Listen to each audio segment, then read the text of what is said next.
understand all the pending charges and the maximum possible penalties involved. And it's my understanding that you want to resolve both cases today. Is that correct? Yes. And that resolution, I guess at some point after the fact, the state wants to take a proffer from you or have a discussion with you, ask you some questions about whatever that may be. What I want you to understand, sir, is I guess that's part of this negotiated resolution. But however, in a deal with the state, Bortlen, or YNW Bortlen, had his murder charges dropped, meaning no more life in prison. But will he testify against Melly, who prosecutors allege pulled the trigger? So, it's been about 7 years since YNW Melly got locked up for the double murder of his friends, Sackchaser and Juvy. He and his right-hand man, YNW Bortlen, have basically been sitting around waiting for trial this whole time. We already saw Melly's trial kick off once, only for it to end in a mistrial. And decisions ending after 3 days, with the jury not able to come up with a unanimous decision to decide the fate of YNW Melly. All I'm going to do is just declare a mistrial. And everyone's been waiting to see what happens next. But now, with the latest news coming out, this might really be the final chapter for YNW Melly. Let's get into it. YNW Bortlen just shook up the whole internet when news broke that he took a plea deal. This wasn't just any regular deal either. Going into court, Bortlen was staring down 5 life sentences, plus another 75 years in Florida State Prison. That's basically a death sentence on paper. But somehow, some way, his legal team pulled off what most people thought was impossible. Instead of fighting it all the way, Bortlen pleaded no contest, and with that move, the state agreed to drop some of the heaviest charges against him. 2 counts of first-degree murder for the deaths of YNW Juvy and Sackchaser, plus a conspiracy to tamper with a witness charge, and even a directing gang activities charge. In other words, they cut away almost everything that could have kept him locked up forever. pending charges and the maximum possible penalties involved. And it's my understanding that you want to resolve both cases today. Is that correct? Yes. And that resolution, in the 23 case, you're going to plead no contest to all 4 counts as charged. In exchange for that, the state is going to null process, that is, drop the 2 first-degree murder counts. Now, by pleading no contest, Bortlen isn't admitting guilt. He's not saying he was in a gang. He's not saying he killed anybody. And most importantly, he's not pointing the finger at anyone else. In exchange for that plea, he was officially found guilty of way lighter charges. 1 count of witness tampering, 2 counts of being an accessory to a capital felony, and 1 count of using a 2-way communication device illegally. For that, he was sentenced to 10 years in prison, followed by 6 years of probation. In exchange for that, I'm going to adjudicate you guilty on the 2 accessory counts as well as the tampering count. I'm going to sentence you to 10 years in Florida State Prison. That will be followed by 6 years of reporting probation. But Bortlen has already done a good chunk of that time. He's been locked up on and off since 2019. At first, he sat in jail for 15 months without bond. Then, in October 2023, he got rearrested and stayed behind bars for another 23 months straight. Altogether, that's 38 months, just over 3 years. So when you subtract that from his 10-year sentence, he's really only got about 7 years left. And with Florida's law that requires inmates to serve 85% of their time, if Bortlen keeps his head down and stays out of trouble, he could be out in just under 6 years. That's insane when you think about it. To go from facing multiple life sentences and decades behind bars, down to potentially serving just 6 more years, it's almost unheard of. Even the judge in the courtroom admitted it, basically telling Bortlen, "I'm not quite sure how your lawyers managed to do this." All right, Mr. Henry, I'm not quite sure how your lawyers managed to do this, but I wish you good luck, sir. But of course, with a deal like this, there's always going to be questions. And the twist came right after the plea was entered. The judge mentioned that the state still wanted to take a proffer from Bortlen, and that's where people started raising eyebrows. At some point after the fact, the state wants to take a proffer from you or have a discussion with you, ask you some questions about whatever that may be. What I want you to understand, sir, is I guess that's part of this negotiated resolution, but A proffer, under Florida law, is basically an agreement to sit down with prosecutors and give them information. That's all it took for people online to start jumping to conclusions, assuming that Bortlen cut his time short by agreeing to snitch on Melly. After all, Why else would the state want to talk to him? But Bortlen's lawyer, Fred Haddad, shut those rumors down immediately. He released a statement saying straight up, "I don't represent snitches. Cortland Henry is not a snitch, and he will not be cooperating or testifying in YNW Melly's trial. Anyone saying otherwise hasn't even seen the plea deal and doesn't know what they're talking about." Still, people aren't convinced. Fans and bloggers are asking the tough questions. What else could a proffer possibly be used for, if not to provide information? Why would the state want to sit down with him if his plea deal doesn't obligate him to testify? And most importantly, how does someone go from facing 5 life sentences plus 75 years to walking out in 6? According to Bortlen's other attorney, Joe Nascimento, there's a lot of confusion around what this deal actually means, and he wanted to clear the air. Joe stressed that Bortlen has not agreed to testify and will never be giving any kind of statement that implicates Melly or anybody else for that matter.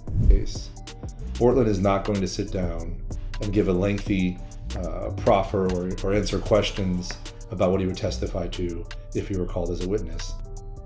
What I can tell you is that Bortlen is not going to implicate anybody else. He's not going to provide information against anybody else. Melly's name is not even going to come out of his mouth when he's talking to prosecutors in this. He broke it down like this. Neither the defense nor the state even wanted Bortlen's trial to start this month. Both sides actually felt it made more sense to put his case on hold until after Melly's appeals wrapped up and his retrial was officially underway. The thinking was simple. Melly was the state's priority, so his case should have gone first. But the judge didn't see it that way. When Bortlen's team asked for a continuance, the judge flat out denied it. When they asked to have the case stayed until Melly's appeals were resolved, that got denied too. Basically, the court forced the case forward whether anyone liked it or not. Neither defense nor the state wanted this case to go to trial this month. We believe that our case should be stayed until after Melly's appeals are resolved and his case is ready for trial. However, the judge denied our request for a continuance and denied our request to stay Bortlen's case pending Melly's appeals. So now Bortlen and his lawyers were in a tough spot. Yes, they felt confident. They believed they had a strong defense to fight the murder charges. But the reality is, confidence doesn't always win when you're rolling the dice with a jury. Even if the state's case was weak, Bortlen was still facing 5 mandatory life sentences. That meant if the jury found him guilty on even one of those counts, it was game over. Life in prison, no second chances. That's why this plea deal made so much sense. By taking it, he avoids the gamble altogether. He doesn't have to admit guilt, he doesn't have to testify against anyone, and he doesn't have to provide the state with any information that could hurt Melly or anyone else involved. On top of that, he's already served a chunk of his sentence, over 3 years in total, so he's basically halfway done already. Joe called it a no-brainer. Take the guaranteed path toward freedom, rather than risk losing everything with a random jury, no matter how strong their defense was. But for Bortlen to be successful, he would have to beat every single count, keeping in mind that he was facing 5 mandatory life sentences. So for him to take a deal that he's almost already served at least half of the sentence already, he doesn't have to admit that he did anything wrong. He doesn't have to testify against anybody else. He doesn't have to provide information that would affect Melly or anybody else. It was a no-brainer for him to ensure that he gets to walk out of prison one day and live his life versus rolling the dice with a random jury, no matter how strong his defense is. Nascimento also pointed out that this wasn't an easy decision for Bortlen. It wasn't just about his own freedom. He wanted to make sure his choice wouldn't negatively impact anybody else. But here's where things get even more interesting. That proffer everyone's been talking about. Normally, a proffer is the part where the defendant agrees to sit down with prosecutors and talk. But Joe made it clear, whatever Bortlen says during that meeting cannot and will not affect his plea deal. The judge himself confirmed it. So technically, Bortlen could sit there and say a lot, or say almost nothing at all. The state doesn't get to use his words to undo the deal. But there's another layer to this. Bortlen didn't beat the murder charges. They they were dropped. So, if he sat down in that proffer session and openly admitted to being responsible for the murders, prosecutors could turn around and recharge him, which is why people are now wondering, could Bortlen simply plead the Fifth? The Fifth Amendment protects anyone from being forced to testify against themselves in a criminal case. So if he feels that answering certain questions might incriminate him, he has the constitutional right to stay quiet. Whether or not he actually takes that route, we won't know until the proffer happens. Another thing people noticed is that YNW Melly's mom, who's usually quick to speak out whenever news breaks about her son or anyone in their circle, stayed completely silent after Bortlen's plea. She was in the courtroom when it went down, but so far, she hasn't said a word about it. Melly's legal team hasn't commented either. Even Melly's old lawyer, who at first made a statement about Bortlen, ended up backtracking once the actual details came out. So for now, this chapter seems closed. Bortlen's plea agreement officially brings an end to his cases, and unless something wild happens, this will be the last time we see him standing in front of a judge. Now when it comes to Melly, if Bortlen decides to open his mouth, that could very well be the nail in the coffin for him. But the bigger question people keep asking is, how did Melly, a kid who was right on the edge of becoming the next big superstar in rap, end up tangled in all of this mess to begin with? On October 26, 2018, YNW Bortlen showed up at Memorial Miramar Hospital with 2 dead bodies in his car. The victims, YNW Sackchaser and YNW Juvy, were both close childhood friends of YNW Melly. They were found in the car, slumped over in the front and back right seats. The vehicle itself had taken 8 bullets on the right side, with 1 additional shot through the back window. When the police arrived and started asking questions, Bortlen claimed it was the result of a drive-by shooting. He said they had just left the New Era recording studio in Fort Lauderdale, drove west on 595, then south on 75, and eventually exited onto Miramar Parkway, heading west. According to him, as they were driving on Southwest 160, a car pulled up on their right side and started firing. Bortlen said he ducked down to avoid getting hit, and when he finally sat up, he saw his friends bleeding out, so he rushed them to the hospital, which conveniently was just around the corner. However, something about his story didn't quite add up. After Bortlen's report, detectives and officers shut down the area and walked a 12-block radius on foot, searching for any sign of gunshots or evidence of a shooting. But they found nothing, not a single report of gunfire, or any evidence that a shooting had taken place where Bortlen claimed it did. When they tested Bortlen for gunshot residue, the results came back negative. The situation got even murkier when police questioned Dontavius Withers, the roommate of Sackchaser and Juvy. Withers told the police that when they left the studio, there were 2 cars, a gray Jeep where the murders happened and a red Mitsubishi, which he claimed he and Melly were in. According to him, he went straight home and only found out later that his roommates were dead. He also said he didn't know where Melly was at the time.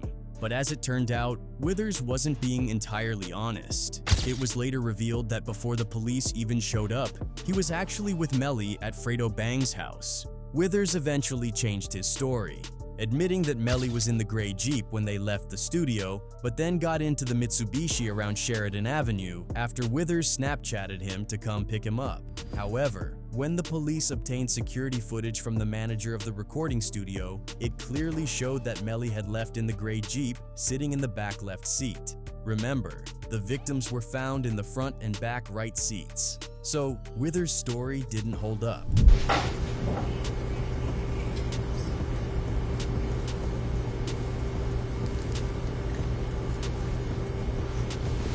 Excuse me, you're able to see?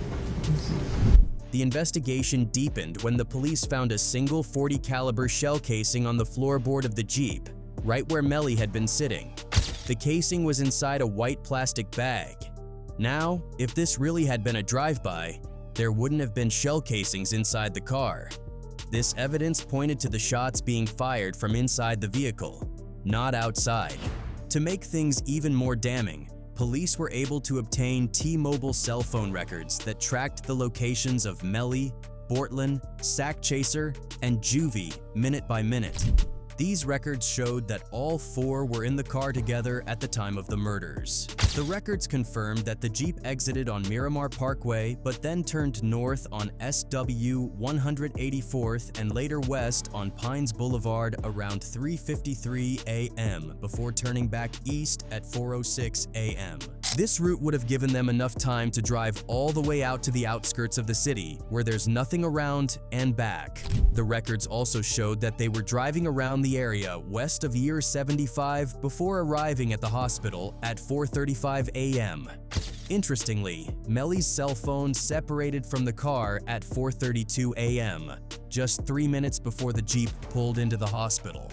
This timing led to speculation that Melly and Bortlen had spent time driving around, possibly trying to get their story straight, before Melly hopped out of the car and Bortlen took the bodies to the hospital. Shortly after, Melly FaceTimed his girlfriend, telling her they were victims of a drive-by and that he needed to be picked up, which confirmed he was at the scene of the crime. The police quickly realized that the stories they were being told didn't match up. There were too many conflicting statements, and some people were clearly lying. They knew they had to jump on this investigation immediately. The very next day, as news of the incident spread, YNW Melly took to Instagram and Facebook to publicly grieve, posting that, "They took my brothers from me over jealousy." But fast forward to February 13th, the investigation into the deaths of YNW Sackchaser and YNW Juvy concluded. The police now had enough evidence to officially issue a warrant for Melly's arrest in connection with the murders of his two childhood friends. Despite proclaiming his innocence, Melly turned himself in immediately.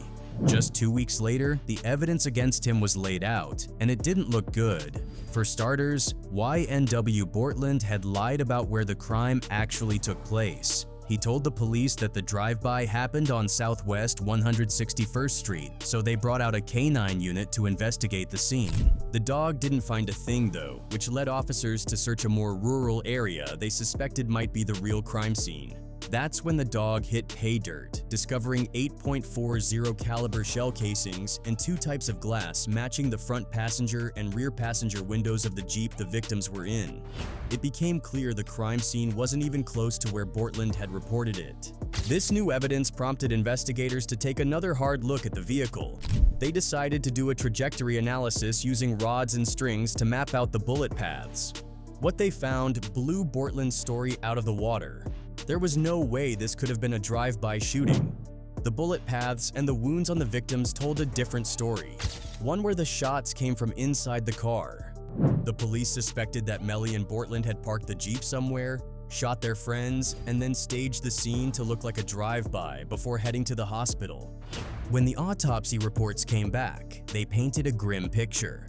The lethal shots were fired from inside the vehicle, and all signs pointed to the left rear passenger seat, where Melly had been sitting, as the origin of those shots. The evidence indicated that the first shot was fired at close range, right to the head, execution style.